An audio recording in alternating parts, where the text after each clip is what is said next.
Segundo a ciência, durante toda a sua existência uma estrela lutaria, sem descanso, contra a ação da gravidade, que tenta amassá-la contra o seu próprio núcleo. Para superar a gravidade, ela precisaria gerar energia, o que aconteceria através da fusão de átomos de hidrogênio. Essa fusão resultaria na formação de átomos de hélio e na liberação de energia suficiente para que a estrela pudesse continuar brilhando. Einstein surpreendeu o mundo quando sugeriu que a gravidade nada mais seria do que a acomodação das massas estelares a uma curvatura do espaço. Resumindo, as massas das estrelas poderiam curvar diretamente o espaço à sua volta. Os meandros da gravidade continuam sendo um mistério, pois não se sabe, ao certo, os mecanismos que a teriam gerado. Sabe-se apenas que ela existe, e a forma como atua. Em imagens do universo, atribui-se enorme relevância ao papel do observador e da sua memória, na forma como ele interpreta a realidade física.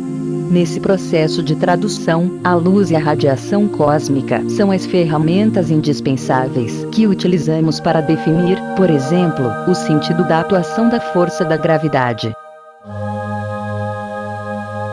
Vamos citar algumas avaliações de eventos cosmológicos, feitas pelos cientistas com o auxílio da luz.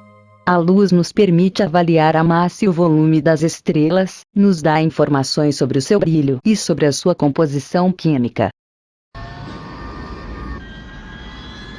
O desvio para o vermelho da radiação é utilizado para avaliar distâncias no espaço, e da mesma forma, ter noção do afastamento das estrelas na direção do nosso tempo passado. São incontáveis os exemplos, e eles atestam a nossa total dependência em relação ao mensageiro do espaço. A gravidade não foge dessa lista. Para saber que o espaço é curvo, a única ferramenta disponível é a luz. A massa do Sol, por exemplo, seria capaz de desviar a luz emitida por uma estrela distante quando ela passasse nas suas proximidades. Os problemas surgem quando se tem em mente o continuum do espaço-tempo. Ele resultaria de uma virtual fusão entre a luz e o espaço, expressa na forma como tratamos os dois da mesma maneira. Se a luz se esticasse para o vermelho, o espaço acompanharia o movimento. Se contraísse na direção do azul, o espaço também se contrairia. Esses movimentos de expansão e de contração do espaço caracterizariam, na verdade, apenas o comportamento da luz, enquanto ela executasse o seu movimento harmônico. Então, vamos pensar no conceito de cone de luz futuro de um evento. Se Beta Andrômeda se apagasse neste momento, nós não teríamos como saber da sua morte em tempo real. Isso mostra que o espaço estaria fora do processo de comunicação. Haveria, neste caso, uma virtual ruptura do contínuo. Para comunicar a morte da estrela, o espaço se colocaria na dependência do seu mensageiro. Essa ruptura do contínuo, que não pode ser medida diretamente, sugere que os eventos futuros ainda não existem, para o observador na Terra. Esse não é um problema do universo, e sim, de quem depende da sua memória, pois ela só reconhece os eventos que já teriam acontecido. Assim, se o espaço se curvasse, ou se esticasse no nosso futuro, ficaríamos com um problema insolúvel. O espaço ficaria sem o poder da comunicação direta, e a luz ficaria retida transitoriamente. Isso se deveria à consequente polarização da luz, associada à contração do tempo. Parece complicado, mas é tudo muito simples. Quando o espaço se esticasse no futuro, ele tenderia a concentrar a massa de uma estrela. Isso, segundo a teoria da relatividade, seria seguido da contração complementar do tempo. A partir de certos níveis dessa contração, o movimento no espaço não poderia ser medido. Com isso, o cone de luz futuro da estrela se achataria sobre as duas dimensões do espaço, que são a largura e o comprimento. A luz ficaria virtualmente retida, até que houvesse a necessária inversão no sentido da seta do tempo. A inversão iria permitir que o tempo se dilatasse e tornasse possível, ao observador, medir o movimento relativo no espaço-tempo. Não poderia haver uma polarização da luz, convivendo simultaneamente com a mensurabilidade do tempo. Isto é, o cone se achataria no nosso futuro, e polarizaria a luz, porque teria perdido a sua terceira dimensão, representada pelo tempo.